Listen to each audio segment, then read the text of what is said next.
César Ruiz Larrea. Tres preguntas rápidas. Si no he entendido mal, Luis, habéis dicho, José María, que el 86% de los suelos públicos de todos, solo el 18% es privado, y lo ha gestionado una empresa del 100% privada. Bueno, pero en principio el suelo es así, es decir, que vosotros habéis peleado como fieras corruptas para intentar poner un orden y un criterio común. Es decir, ahí hay algo que me sorprende, entonces hay algo ahí que falla, ¿no? Aunque por lo menos es inquietante, ¿no? Es decir, una ciudad nueva se está haciendo al final con los intereses de unas 15% vidas privadas y vosotros con un esfuerzo que era incomparable lo habéis canalizado. ¿Creéis que si hubiese sido al revés, si os hubieran preguntado diseñemos una ciudad desde una opción absolutamente pública, desde pavimentos no privados, hubierais hecho la misma ciudad? No, me parece interesante ese tema.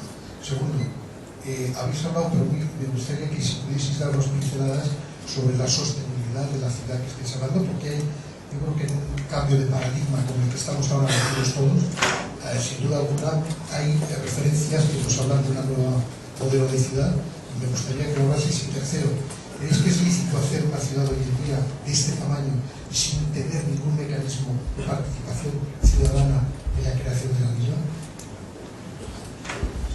Soy varias, si quieres que contestas en la primera, la del suelo. Bueno, claro lo del suelo. El suelo es, números redondos, el 83%. No es que sea público, es de entidades públicas. Los dueños son las administraciones, o sus organismos autónomos como ADIF. Pero aquí no actúan como entidades públicas, actúan como propietarios de suelo como otro cualquiera. Y ya sabemos que las administraciones, cuando actúan como propietarios de suelo, buscan la rentabilidad económica como cualquier promotor o propietario de suelo. Eso no vamos a decir, Segundo, ¿están de acuerdo en desarrollar esto? Ese 83%, porque son todos los que han firmado el convenio. Los que todavía no se han adherido, pero se podrán adherir cuando empiece la gestión, es ese 17 y pico % que falta de propietarios estrictamente privados, ¿no? Esa es la situación. Y otra cosa es que quien está actuando de promotor gestor sea el que representa al 63% del suelo, que es la entidad Dutch, la que tiene el contrato con ADIF, y esa es la que está tirando el carro, pero con el visto bueno de hasta el 83%, porque para eso hay un consorcio, y se han ido dando el visto bueno a lo que se ha ido haciendo en los consejos rectores. No sé si con esto te ha aclarado las cosas. No, en este caso Dutch no, obviamente es una empresa privada y es un banco en última instancia. Es mejor pensar hablar, yo siempre no hablo de Dutch, siempre hablo del BBVA, pero me parece más real. Y hoy en día esto solo lo podría hacer un banco, y esto ha quedado desatascado en gran medida por la crisis. El tema difícil de dilucidar de qué pagaba cada administración ha quedado solventado de la manera más simple. El banco paga todo, menos las actuaciones externas a la que en todo caso había que hacer, que las sigue sosteniendo, y el Ayuntamiento renuncia a que la actuación logre pagar, por ejemplo, el bypass subterráneo que conectaría con la línea de administraciones. Eso respecto al punto. ¿Es obligatorio este sistema de concesionario? No. Tampoco es obligatorio que las administraciones utilicen el suelo como ingresos extrapresupuestarios atípicos, ¿no? Solo una vez en mi vida me ha pasado que una administración no responde así, y fue en la Gerencia de Infraestructuras de Defensa, pero solo cuando tuvo de gerente, no de gerente, sino de director general a Julián Sánchez Pingarrón. La única vez que me llamaron, habíamos hecho unos croquis para campamento y dijeron lo siguiente: ¿podríamos hacer aquí más viviendas sociales según el programa con el que ha ganado las elecciones el PSOE? No se puede hacer, no solo se puede, se debe. Pues podemos pasar del 60 al 80. Todavía no salgo de mi asombro y me sigue pareciendo un pequeño milagro. Nunca más ha vuelto a ocurrir, al menos que yo haya tenido conocimiento algo semejante. Incluso aquí en San Martín, el gran problema es todas esas cargas de la actuación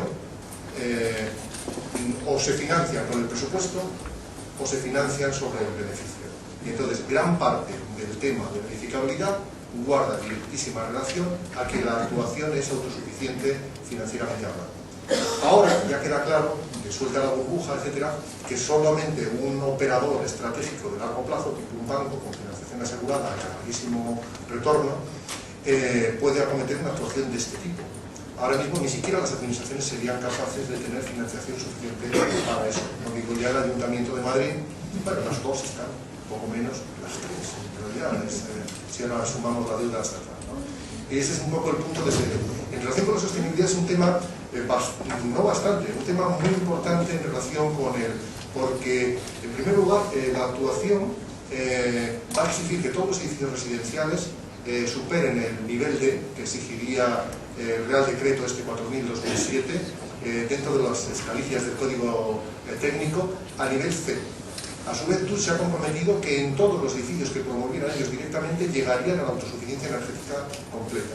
Ahora mismo está siendo estudiado el district heating, es decir, la calefacción centralizada bien por partes, bien entera, la localización de los depósitos de reciclaje de agua para el tema de riego, y a su vez la normativa haría obligatorio también reciclaje de aguas grises, etcétera, en el edificio.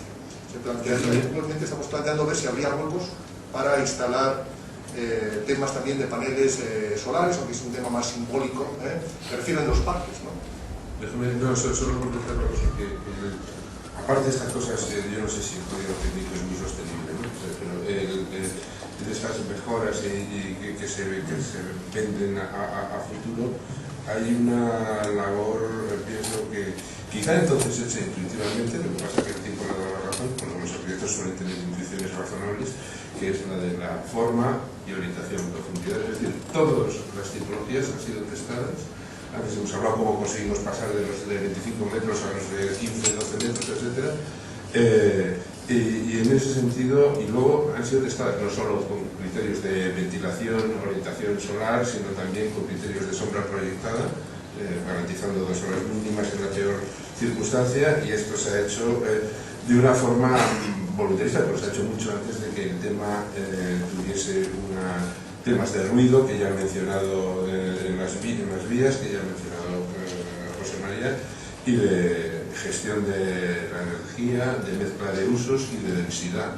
Quizás todas las bases en las que se apoya, ¿no?, razonables en relación a la forma, los criterios sostenibles más consensuados están presentes en el proyecto.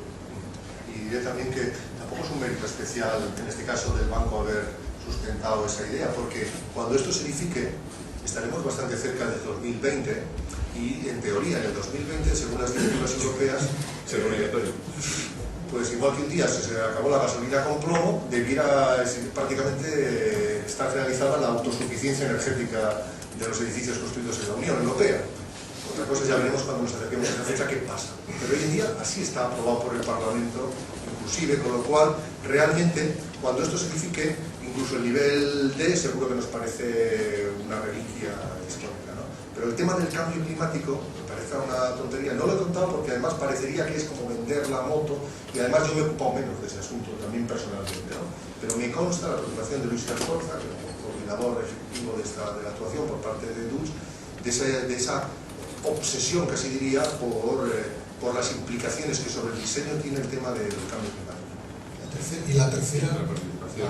La participación ciudadana, sí. el tema ese cómo Sí, se articula. es un tema más.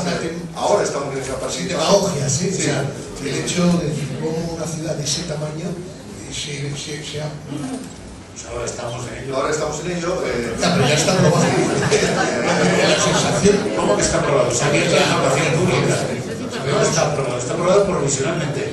Y precisamente, eficazmente, y se ha abierto. No seamos ingenuos, sabemos que en este país las cosas se aprueban, Vamos a ser hay serios. bueno, César, seriedad. Se ha abierto el plazo de información pública. Ahora puedes ir a alegar lo que te dé la gana, como ciudadano. Sí, pero es un tema no resuelto el planeamiento. Cuando hay mucha información suele ser propaganda, municipal o difusión. Y cuando no hay información se dificulta la participación. Entonces no hemos encontrado participación directa realmente en urbanismo.